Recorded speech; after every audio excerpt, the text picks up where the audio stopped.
Damai sejahtera Tuhan Yesus atas kita semua. Selamat pagi, saudaraku sekalian.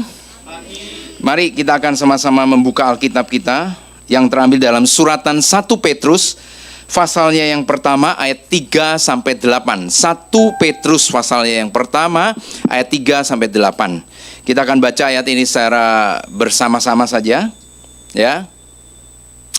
Baik. Judul firman Tuhan pada pagi hari ini adalah hidup yang penuh pengharapan. Saya ambil pada ayatnya yang ketiga terakhir, ya. Terpujilah Allah Bapa Tuhan kita, Yesus Kristus, yang karena rahmat-Nya yang besar telah melahirkan kita kembali oleh kebangkitan Yesus Kristus dari antara orang mati kepada suatu hidup yang penuh pengharapan. Ayat yang keempat bersama-sama.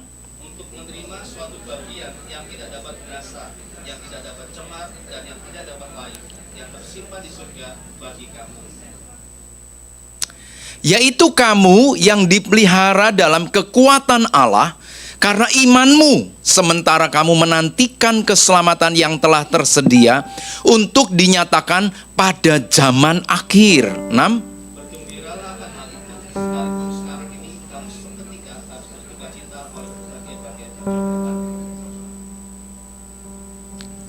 Maksud semuanya itu ialah untuk membuktikan kemurnian imanmu yang jauh lebih tinggi nilainya daripada emas yang fana, yang diuji kemurniannya dengan api, sehingga kamu memperoleh puji-pujian dan kemuliaan dan kehormatan pada hari Yesus Kristus menyatakan dirinya.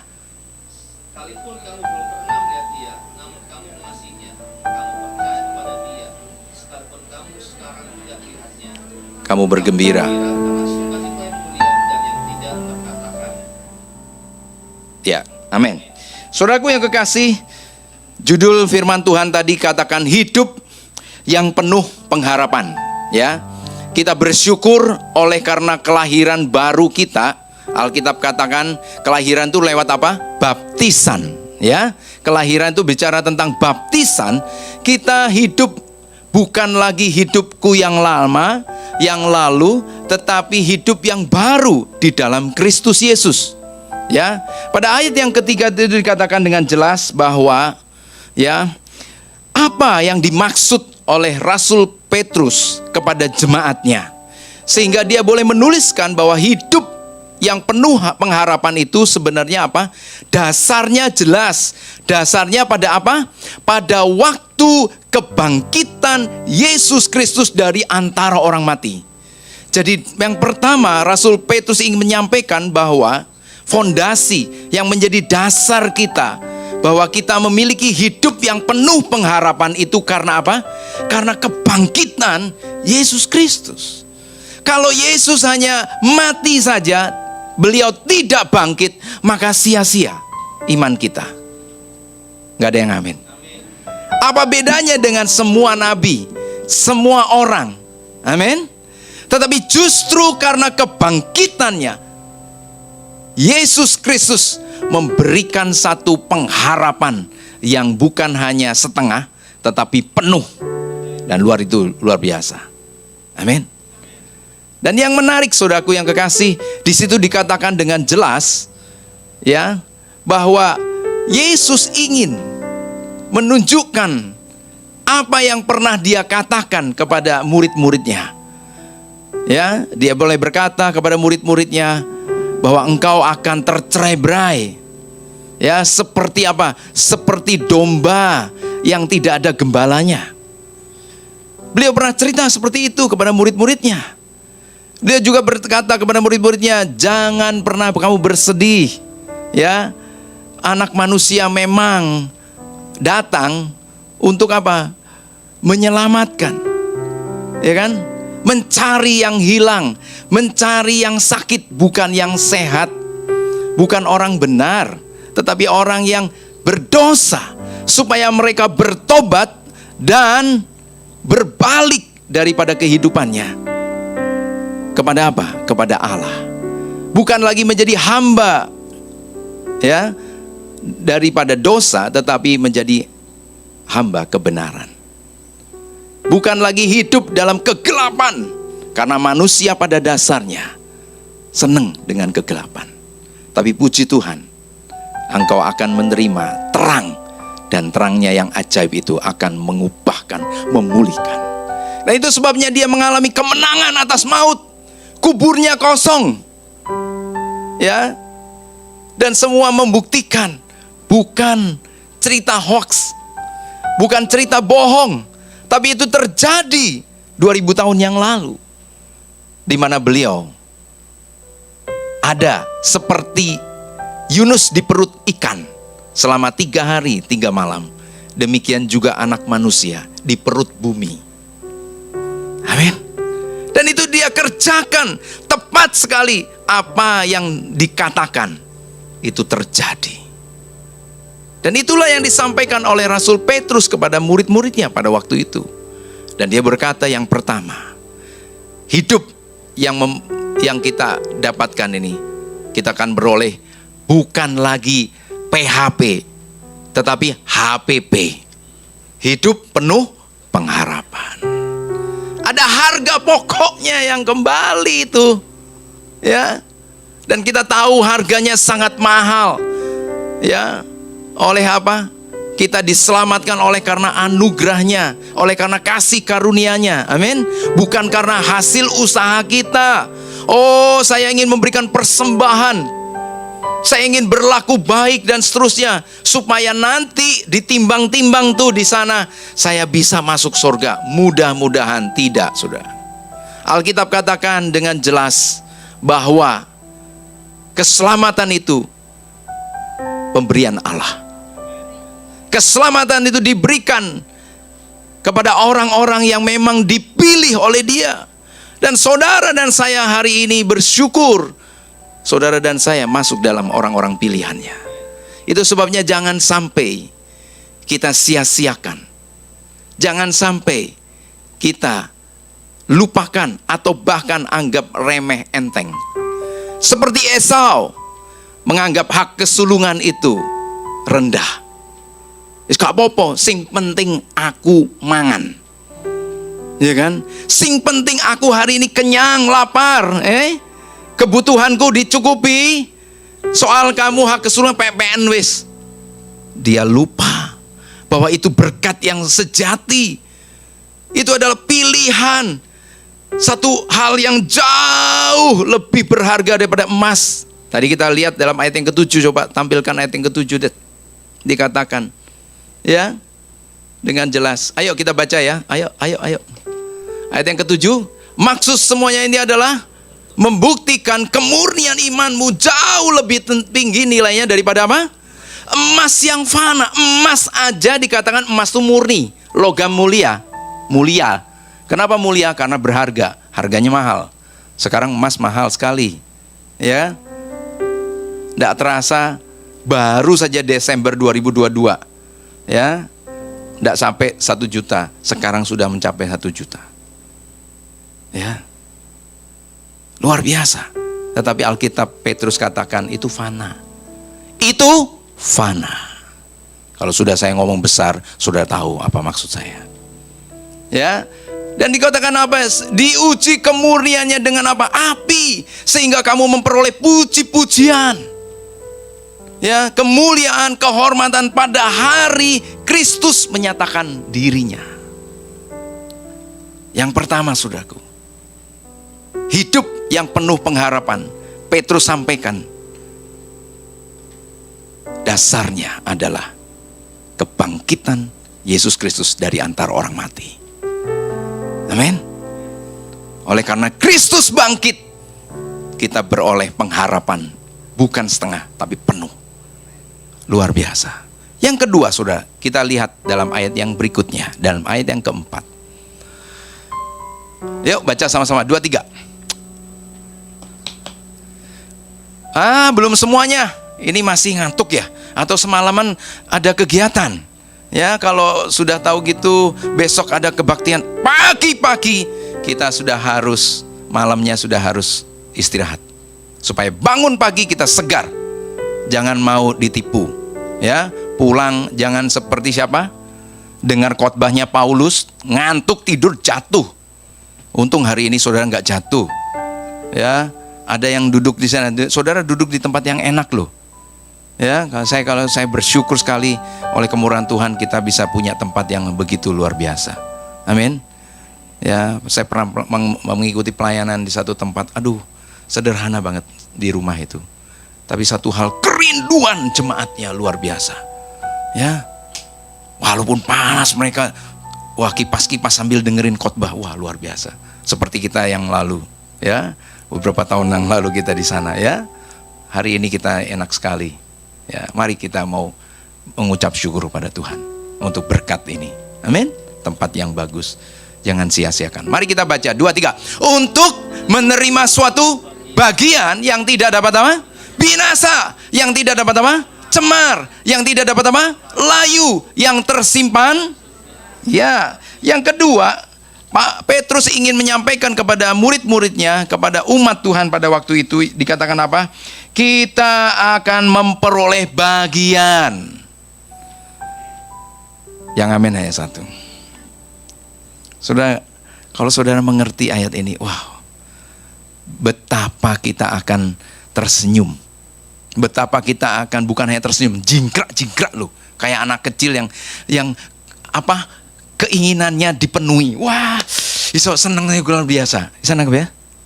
Ya, saya pernah lihat anak kecil minta sesuatu kepada orang tuanya, saya diam aja dari jarak jauh. Begitu anaknya tuh, "Pak, saya minta ini." "Ma, aku minta ini." Papanya bilang, "Mamamu." Mama bilang, begitu dibeliin, aduh, si anak ini jingkrak-jingkrak loh. Tahu jingkrak-jingkrak? Senengnya bukan main, hanya apa? Hanya sesuatu yang sederhana, hal makanan. Tapi saya juga pernah lihat ada anak yang kepengen belikan mainan, ya, mainan. Senengnya, aduh, sampai tepuk tangan gini. Tidak ada yang ngajari, tapi dia dengan spontanitas. Daud pada waktu menang dalam perang melawan musuh, dia bersorak-sorai, menari-nari, sampai istrinya bilang, "Kamu gila ya?" Karena ngomongi Daud gila. Daud bukan jingkrak-jingkrak menari-nari oleh karena dia dapat berkat mobil baru, kereta baru kira-kira. Tidak, menang dalam peperangan. Oleh karena apa? Oleh karena Tuhan. Itu sebabnya dia kembalikan kemuliaan, dia kembalikan ucapan syukur dengan puji-pujian, dengan sorak-sorai, dengan tari-tarian. Tapi istrinya tidak paham. Sampai akhirnya apa? Akibatnya ada. Istrinya mandul, tidak punya anak sampai kematiannya. Saudaraku yang kekasih, kalau kita memahami, mengerti akan berita firman Tuhan, di mana Petrus ingin sampaikan, ini hal yang luar biasa loh. Kenapa? Karena ini yang dicari, ini yang dinanti. Artinya apa? Dapat bagian, itu bicara tentang warisan. Kalau kita baca lagi di dalam Roma pasal 8, di situ dikatakan dengan jelas, ya, kita ini adalah anak-anak Allah, ahli waris kerajaan sorga. Sehingga kita bisa ngomong, Allah itu bukan Allah yang jauh, Allah yang tidak bisa terpahami dan dimengerti, tetapi justru oleh karena Allah itu menjadi Bapa kita, ya Aba, ya Bapa. Oleh pertolongan Roh Kudus, Roh yang di dalam kita, itulah yang membuat kita bisa mengucapkan Allah itu adalah Bapa. Ya, ada satu joke TikTok gitu ya. Ada orang ngomong begini, orangnya rambutnya gondrong gitu ya. "Aku wedi mbek wong Kristen, kenapa? Bahaya loh. Karena dia ngomong Allah itu Bapake. Nah dikandakno Bapake apa?" Wah, kira-kira begitu ya. Luar biasa. Kita punya Allah yang kita panggil Bapak, Romo, Bopo. Wah, satu hal kedekatan yang luar biasa. Hubungan intimisi ada begitu luar biasa hangat.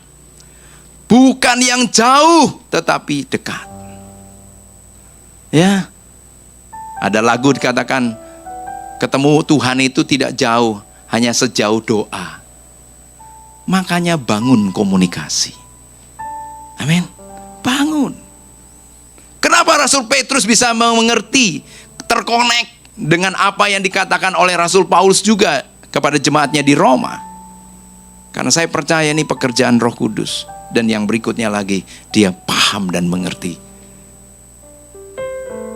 3,5 tahun Rasul Petrus bertemu, berinteraksi dengan Sang Firman yang menjadi manusia itu. Dia tahu kemarahannya Tuhan. Dia tahu emosinya Tuhan. Dia tahu juga air matanya Tuhan Yesus. Dan dia melihat dari kejauhan bagaimana penderitaan salib itu ditinggikan dengan erangan-erangan. Aku haus. Haus akan jiwa-jiwa. Haus akan orang-orang yang ingin bertobat, ingin supaya mereka itu kembali. Tapi sayang, ada banyak orang yang tidak mendengar akan panggilannya. Ada banyak orang yang tidak memahami akan jeritannya. Dia pikir dia panggil Eli, Eli, panggil Imam Eli. Tidak. Ya, ada banyak orang yang salah paham sama Tuhan Yesus, sekalipun di atas kayu salib, di kayu salib. Amin. Pada waktu salib itu terbentang dan tangannya terbuka, Petrus melihat dari kejauhan dan air matanya dia mengingatkan akan kata-kata Yesus. Terulang kembali pada waktu dia menyangkal Yesus. Gak kenal aku. 3,5 tahun bersama-sama. Itu sudah cukup. Semestinya mengenal. Amin. Makan bareng, jalan bareng, melihat perkara-perkara yang luar biasa, mujizat yang luar biasa yang telah Tuhan lakukan. Mulai di Kana, di Galilea, bahkan di Yudea, Yerusalem, sampai pada salib. Itu sebabnya Petrus, dia berkata dalam ayat yang keempat, dia bilang apa? Untuk menerima suatu bagian yang tidak dapat binasa. Dia tahu persis bahwa orang-orang yang mencari Yesus, orang-orang yang mengikut Yesus akan memperoleh bagian karena mereka adalah ahli waris. Saudara ini dapat warisan loh. Ya.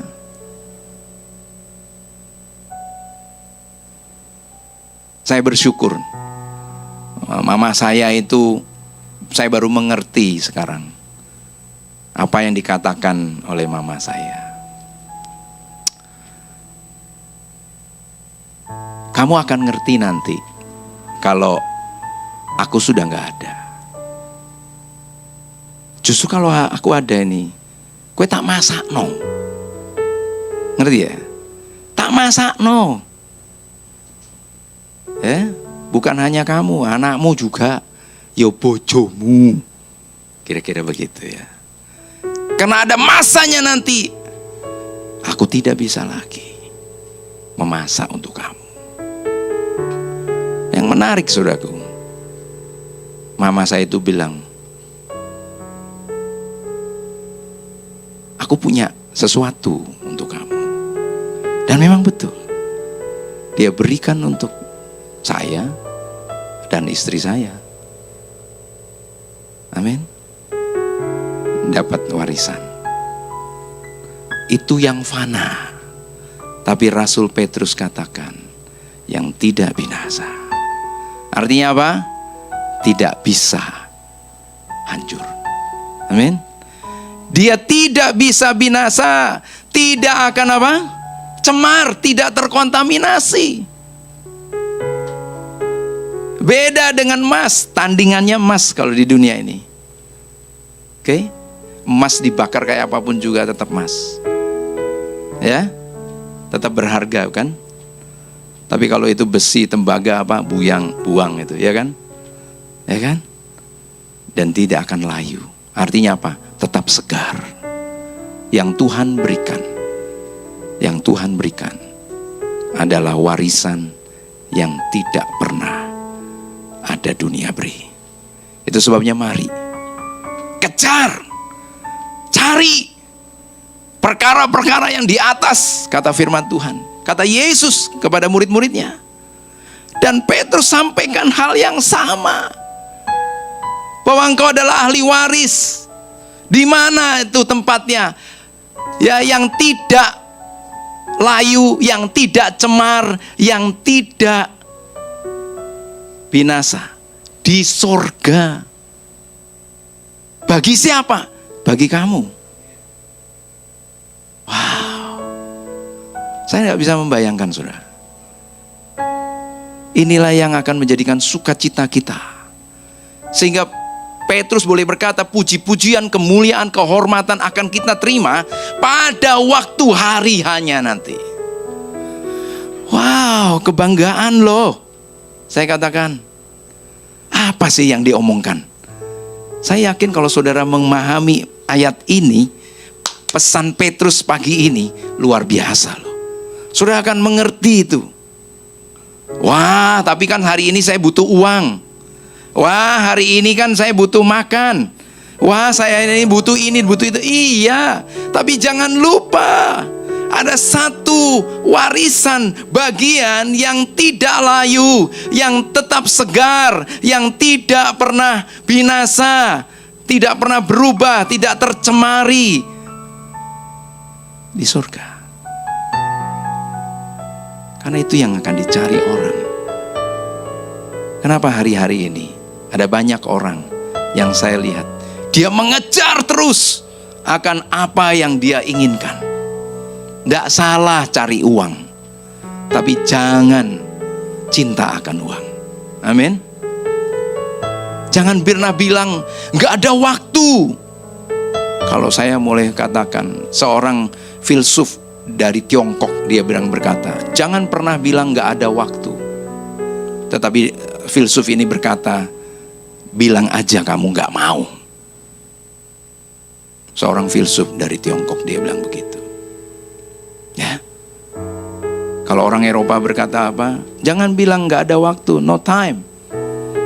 Ya, atau dikatakan time is money, time dan lain sebagainya, lain sebagainya. Tapi dia bilang apa? Prioritasmu untuk siapa?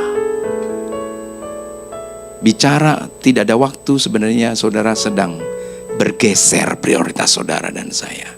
Amin. Amin. Kalau saudara ada untuk Tuhan, pikiran kita, hati kita terus melekat kepada Tuhan, terus mencari Dia seperti Sakeus mencari Yesus. Siapa sih Yesus itu? Sehingga banyak orang tertarik sama Dia, sehingga menarik hati daripada Sakeus. Begitu dia dengar Sakeus datang lewat di kotanya, dia pergi, bahkan dia berusaha, bahkan dia tahu keberadaan dia pendek, gemuk lagi gitu. Alkitab tuliskan loh ya. Lalu dikatakan dia naik di pohon, dia ingin lihat Yesus. Sampai Yesus ketemu, dan tepat Yesus melihat Sakeus. Buatlah Yesus melihat saudara. Amin. Buatlah Yesus melihat saudara, sehingga saudara akan menerima keselamatan di dalam Dia. Gak ada yang amin. Mari, saya ingin bawa saudara mengerti hatinya Sakeus loh. Kerinduan Sakeus. Oh iya, karena dia seorang pemungut cukai, dia udah sugih, dia sudah punya kedudukan, jabatan dan sebagainya. Amin. Bukan itu, saudara. Justru kalau orang sudah punya kedudukan, jabatan, keuangan yang begitu luar biasa, ya kan? Butuh apa lagi? Udah selesai dia dengan dirinya, kan gitu kan? Mestinya kan malu dong. Ngapain sih? Ya kan?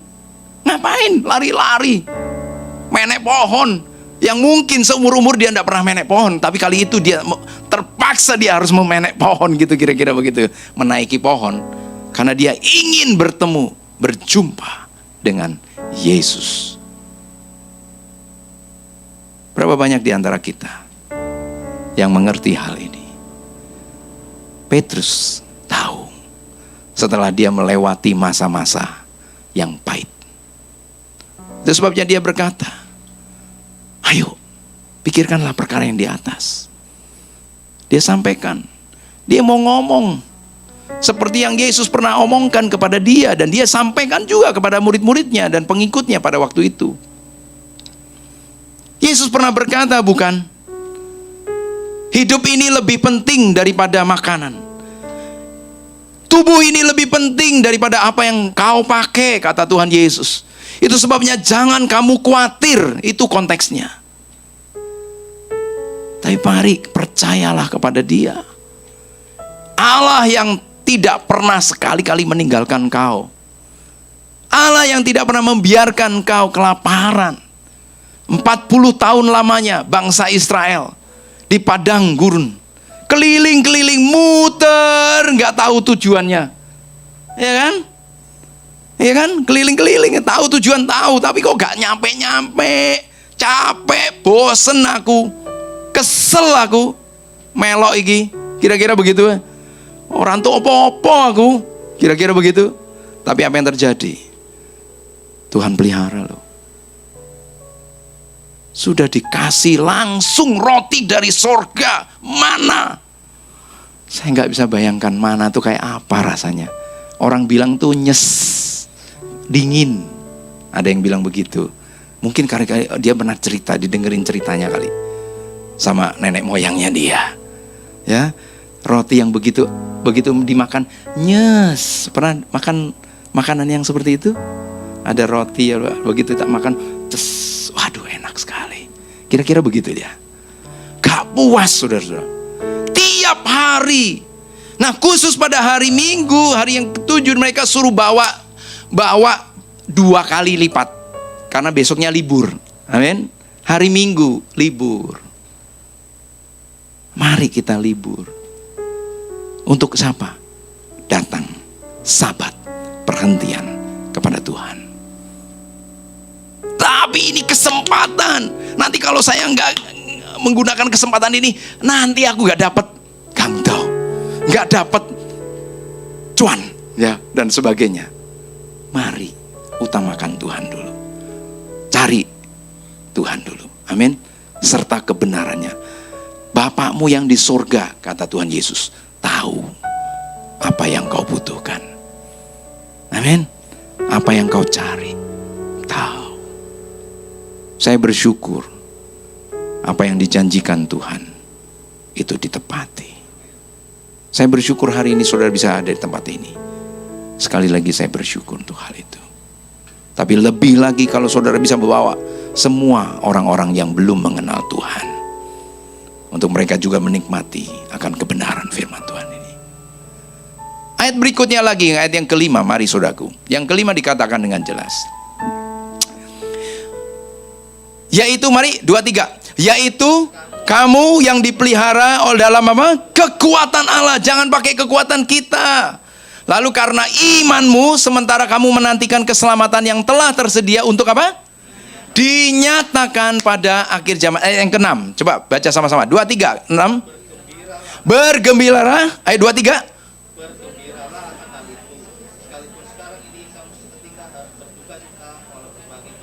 Ya. Petrus ingin menguatkan pengikutnya, murid-muridnya, umat Tuhan pada waktu itu. Dia sampaikan, sekalipun ya, kamu harus berduka cita seketika dalam berbagai-bagai pencobaan. Saudara, menjadi orang Kristen, pengikut Tuhan pada waktu itu bukan hal yang mudah dan murah. Kenapa? Karena dia harus mengalami ancaman, penderitaan, bukan hanya dibully, tetapi juga disiksa, ya, dipersekusi, dan bukan hanya itu, dipenjara, bahkan kalau perlu dibunuh, saudaraku. Berapa banyak pada waktu itu mereka seperti di tempat gladiator, ya, mereka harus diberikan sebagai apa? Sebagai umpan, makanan bagi binatang-binatang buas dalam satu lapangan yang begitu luas. Saudara bisa bayangkan nggak? Ada singa, ada macan di situ. Dan orang-orang Kristen di borgol ditaruh di tengah-tengah lapangan itu. Saya percaya kalau mau bercanda, sopo dhisik sing mau dimakankan dengan singa. Ya kan? Wes awakmu sik, wes kono dorong-dorongan. Bisa jadi seperti itu kan? 10 orang dorong-dorongan. Ya, kau deh aku ini dorong-dorongan, saya bayangkan enggak? Itu bukan bercandaan, itu ngeri, Saudara. Ya. Singa yang lapar, macan yang lapar. Dan saudara tahu macan itu tingginya seberapa? Yang saya tahu pernah seperut saya itu usia 1,5 tahun, saudara. Kalau berdiri mungkin muka saya sudah nggak ada, janggutnya aja di singa itu. Singa kalau udah berdiri, saya itu di bawah janggutnya singa, kira-kira begitu. Saudara bisa bayangkan berapa nyawa yang mati sia-sia, disobek-sobek, dirobek-robek, dicabik-cabik oleh singa, bahkan dimakan dagingnya. Petrus tahu untuk itu. Petrus tahu. Tapi Petrus berkata, bergembiralah akan hal itu. Kenapa? Tidak janjian. Petrus tidak janjian sama siapa? Sama Paulus. Mari kita baca Roma. Di situ dikatakan gak sebanding dengan apa yang saudara alami, kata Paulus kepada jemaatnya di Roma. Kita baca ya, Roma pasal yang ke-8, ayat yang ke-18, 17 dulu ya, 17 dulu, Roma 8 ayat 17 dulu. Dan jika kita adalah anak, maka kita juga adalah ahli waris. Maksudnya orang-orang yang berhak menerima janji-janji Allah, yang akan menerimanya bersama-sama dengan Kristus. Bersama-sama dengan Kristus. Saya gak bisa bayangkan hari itu nanti. Wow, seluruh dunia, dari berbagai macam, gak ada lagi ras, gak ada lagi yang namanya suku. Semua adalah anak-anak Allah. Amin. Orang Indonesia itu ternyata katanya menurut sejarah ya 1 jutaan tahun yang lalu, 1,7 tahun yang lalu, juta tahun yang lalu, itu dari Afrika kita itu. Nenek moyang kita itu dari Afrika katanya. Berjalan ke Asia, dari Asia Timur di Tiongkok baru nyampe ke Pulau Jawa ini, katanya begitu. Saya bayangkan ya, jadi istilahnya dari Afrika gitu tuh. Wah, kira-kira begitu ya. Nah di situ nanti semua anak-anak Allah datang, hadir. Wow. Lalu dikatakan lagi apa? Dan jika kita adalah anak, maka dikatakan apa? Menerima bersama-sama dengan Kristus, yaitu jika kita menderita bersama-sama dengan Dia, supaya kita juga dipermuliakan sama-sama dengan Dia. Nah, ayat yang ke-18 ini menarik. 2-3. Sebab, ayo 2-3.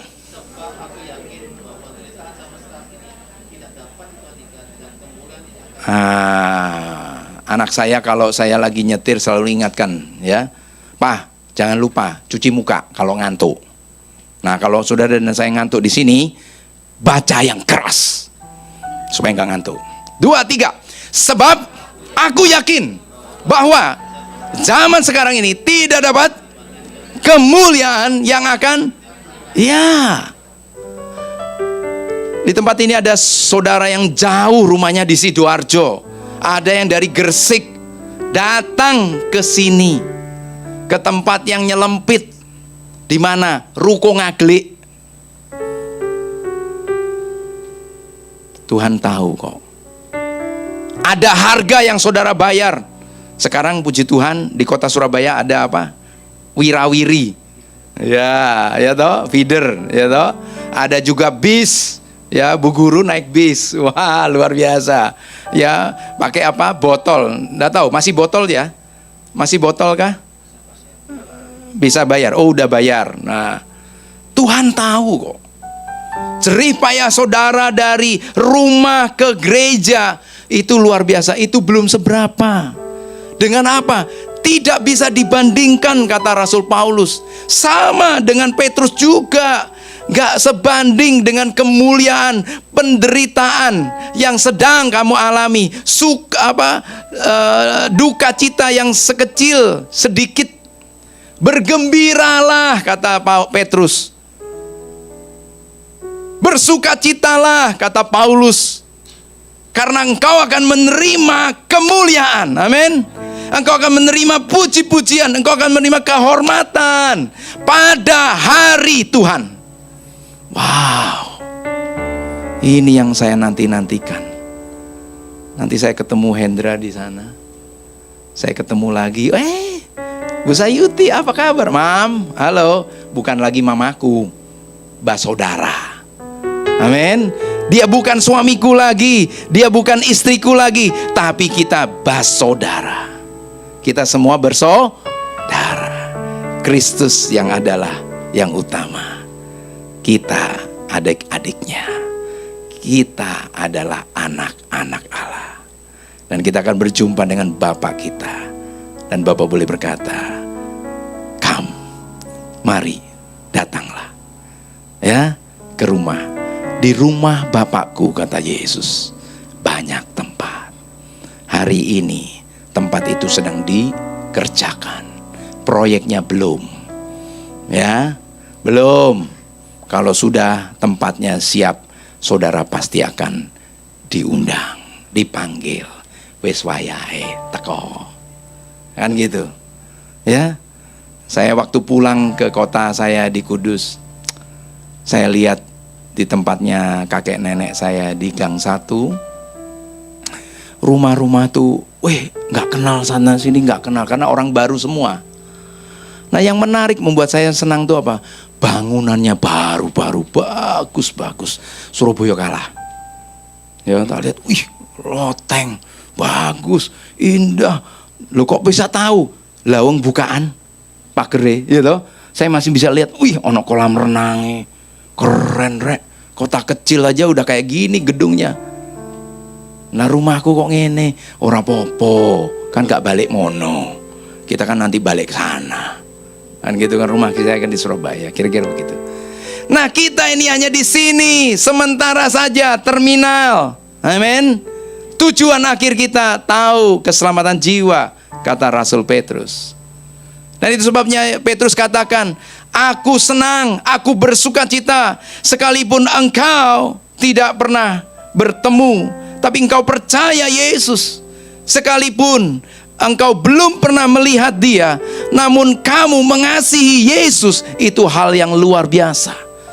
Aku Petrus yang sudah 3,5 tahun mengiring dia, mengikut dia. Aku yang pernah melihat ya tangannya yang pernah luar biasa menarik aku, ya kan? Menarik aku loh, mengangkat aku ya dari ombak yang begitu dahsyat, hampir aku tenggelam dan mati. Tapi tangannya yang penuh kasih itu mengangkat dan memegang aku. Ya, aku pernah mendengar teriakan di mana aku pernah minta tolong, Yesus tolong aku, dan Yesus menolong aku. Nah, aku pernah juga melihat bagaimana teriakan Bartolomeus ya, Yesus anak Daud, kasihanilah aku. Bartimeus. Bartolomeus siapa? Tadi nggak ngantuk ya. Ya toh? Aku juga pernah melihat tangisan air mata, jeritan, kesedihan daripada Maria yang kehilangan saudaranya Lazarus. Luar biasa loh. Aku juga pernah melihat 4 orang yang mengangkat daripada orang yang lumpuh, yang tidak bisa berbuat apa-apa, dan menaruh tali itu tepat di muka Yesus. Amin. Dan aku juga pernah melihat tangannya mengangkat roti dan ikan, 5 roti 2 ikan, dan ikan itu berlipat ganda, roti itu berlipat ganda, sehingga 5.000 orang bisa makan. dan sisa 12 bakul. 12 bicara dengan murid-murid, berarti satu-satu dapat jatah. Ya, seperti kita kalau di tempat pernikahan atau di tempat mana rame-rame ya. Ya, saya pernah pergi satu kali, saya lihat ibu-ibu, ada seorang ibu, ini ibu-ibu loh ya, bukan saudara. Ya, ada bawa gitu. Wih, bawa di tas gitu ya. Wah, luar biasa. Ya, bontot ini. Wah, luar biasa. Udah ada yang makan, udah ada makan di meja, udah oke, saat masukin. Jadi pulang rame gitu. Ada juga yang luar biasa, datang diundang, waduh, gayanya diundang, teko sopo gak kenal ya, gitu. Tapi dia masukin amplop, angpau gitu ya, tapi angpaunya kosong. Ya kira-kira begitu. Ada juga, ada katanya. Tapi kalau Kristus tidak pernah PHP, saudaraku, amin.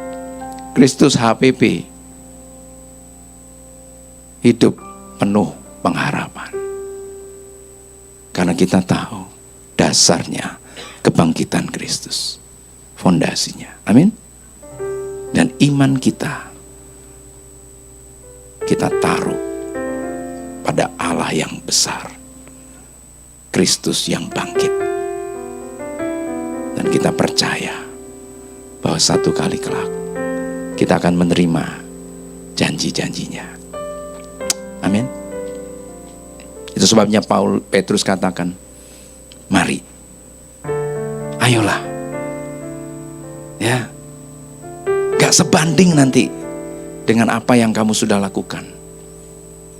Jangan diam, jangan berhenti, lakukan lagi apa yang sudah pernah kau lakukan. Sehingga pada waktu itu, sementara Yesus lagi bakar-bakar roti, dia hampiri Petrus dan dia berkata kepada Petrus, Simon, anak Yohanes, apakah engkau mengasihi aku?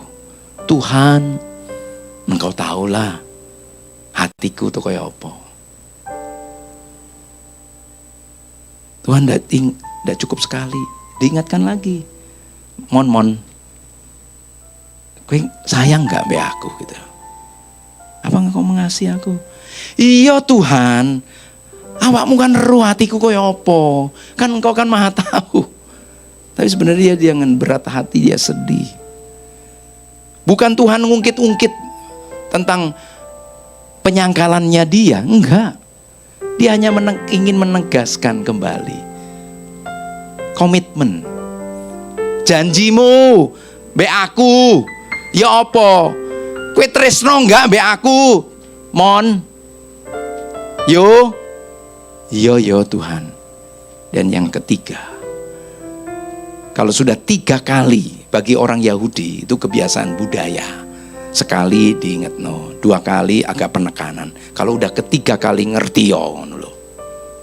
Ya, itu berarti apa? Hal yang sangat mendasar, hal yang luar biasa yang ingin didengar Yesus dari mulut Petrus.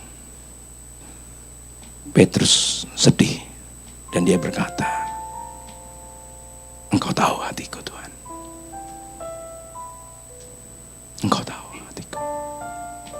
Itu sebabnya kenapa orang yang model Petrus itu dipilih oleh Tuhan. Karena Tuhan tidak pernah salah pilih. Sekalipun Petrus pernah menyangkal Yesus, sekalipun Petrus pernah meninggalkan Yesus sementara salib itu ditinggikan, Petrus lari dan menjauh daripada salib. Yesus tidak pernah tidak.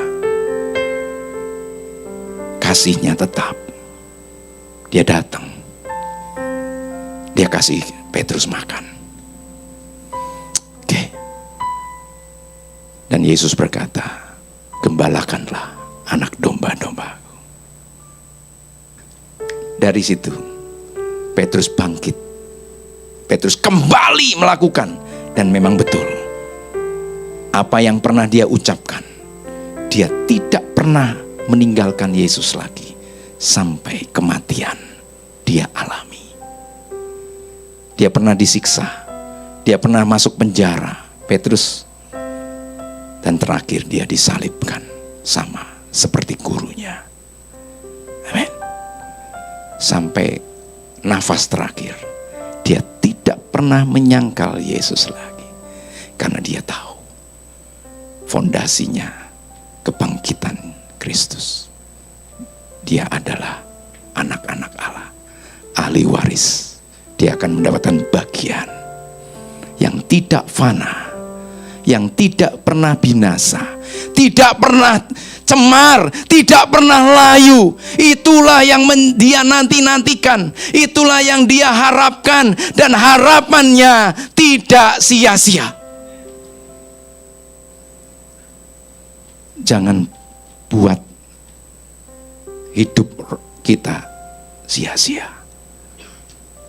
Amin. Hidup ini sangat berarti. Hidup ini sangat-sangat sungguh, betul Bapak Ibu. Saya hari-hari terakhir ini saya sudah mulai, apa sih yang Tuhan mau ngomong? Saya kerja noise. Bahkan hal yang sepele sudah. Sementara saya lagi makan di warung gitu. Saya ini sudah mau pulang nih, keluar dari warung itu. Saya ketemu seorang bapak Gojek gitu loh. Sederhana, Tuhan tuh bilang dalam hati saya, tokno duit kayak no Gojek itu. Loh, aku gak mesen Gojek Tuhan, gak mesen GoPay. Loh kok apa aku bayari? Kan gitu. Tuhan bilang gak, kasih. Piro Tuhan? Kau tahu dompetku sekarang berapa? Tahu aku. Lalu Tuhan kasih sekian. Oke. Sementara saya lagi telepon, itu telepon, posisi telepon. Tuhan bicara dalam hati saya. Saya lakukan. Saudara, yang namanya Bapak GoPay, Gojek ini tertawa terheran. Lah apa aku kira untuk duit, ya kan? Mungkin dia akan berpikir kalau ketemu orang tertawalah. Karena dia sudah tertawa sama saya. Ya kan? Senyumlah. Oke? Sapa dia. Sekalipun enggak kenal, walaupun orang berkata gendeng gue. Enggak apa-apa. Do something. Lakukan sesuatu bagi dia. Supaya nama Kristus dipermuliakan. Oh iki to sing jenenge wong Kristen. Oh iki to sing jenenge murid Kristus. Amin. Dari hal yang sederhana. Do something. Orang-orang berkata nobody. Tapi di hadapan Tuhan engkau menjadi somebody. Amin. Engkau bukan siapa-siapa. Tapi di mata Tuhan engkau adalah berharga. Amin. Kita akan bangkit berdiri.